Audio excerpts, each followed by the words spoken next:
Boker Tov, il est 8h, c'est l'heure du premier journal d'information ce matin sur Studio Kalita, relayé sur les ondes de Radio J à Paris.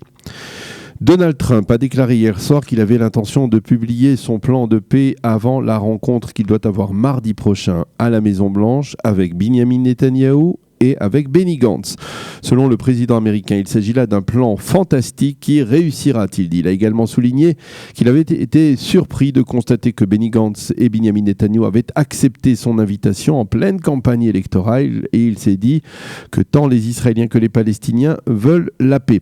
Je vous rappelle qu'hier, en début de soirée, quelques minutes à peine après la fin de la cérémonie marquant le 75e anniversaire de la libération du camp d'Auschwitz, on a appris que le président américain avait invité Benjamin Netanyahou et Benny Gantz pour s'entretenir du plan de paix qu'il a l'intention de présenter donc dans les prochains jours. On a également découvert alors les grandes lignes de ce plan de paix. Selon des sources officieuses pour l'instant américaines, l'administration Trump accepte le principe de l'instauration de la souveraineté israélienne sur l'immense majorité des implantations juives en Judée et en Samarie, y compris dans la vallée du Jourdain et dans le nord de la mer Morte. Seules 10 localités israéliennes resteront isolées.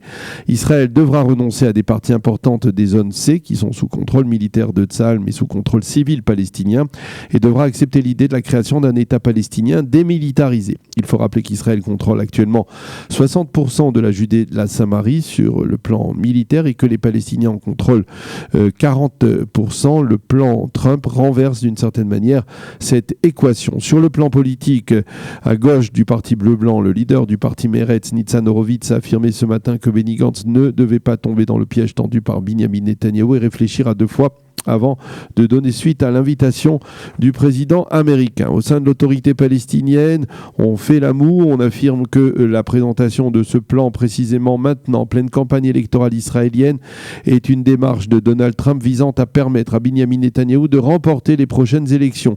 Un proche d'Abou Mazen a affirmé que la direction palestinienne refusera de recevoir une copie du plan tant que l'administration Trump n'aura pas décidé de revenir sur sa reconnaissance officielle et solennelle de Jérusalem comme capitale de l'État d'Israël.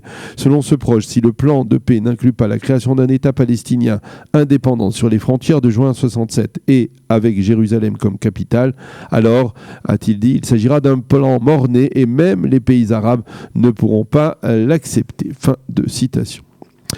La chaîne de télévision Al Arabiya a révélé que des drones non identifiés avaient attaqué hier soir dans l'ouest irakien une base des brigades du Hezbollah. Il s'agit d'une organisation proche du régime iranien. Selon ces informations, cela s'est produit dans la région d'El-Qaïm, près de la frontière avec la Syrie. Les commémorations du 75e anniversaire de la libération du camp d'Auschwitz sont terminées en Israël et l'immense majorité des chefs d'État et têtes couronnées sont rentrés dans leur pays. Sur le plan diplomatique, on peut affirmer que la cérémonie d'hier a marqué un tournant important pour l'État d'Israël et pour le peuple juif puisque les chefs d'État présents ont décidé de s'unir pour garantir la préservation de la mémoire de la Shoah mais aussi pour lutter de manière plus efficace contre l'antisémitisme qui relève la tête, on le sait, en Europe et même aux États-Unis. De cette cérémonie, on se souviendra apparemment et justement du discours particulièrement émouvant du président allemand, Franz-Walter Steinmeier, qui a récité au début et à la fin de son intervention la bénédiction de Shechianu en hébreu et qui a ému l'Assemblée et tous les téléspectateurs en reconnaissant les fautes de son peuple et en déplorant que toutes les leçons de la Shoah n'aient pas été encore tirées en Allemagne. Et l'on se souviendra également de l'émouvant Kaddish récité par Naftali Dush, un rescapé d'Auschwitz à la fin de la cérémonie.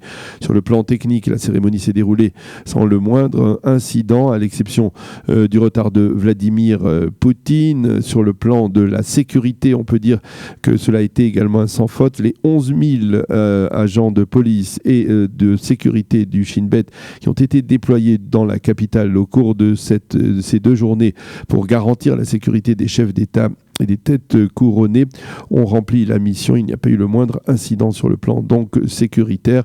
Seul, on va dire, incident diplomatique, l'absence hier lors de la cérémonie du président ukrainien Zelensky qui a décidé de donner sa place à un rescapé, ce qui a contrarié passablement les organisateurs.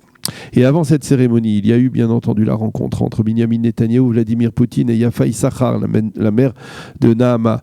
Poutine n'a fait aucune promesse, mais il s'est contenté de dire et de garantir que tout ira bien.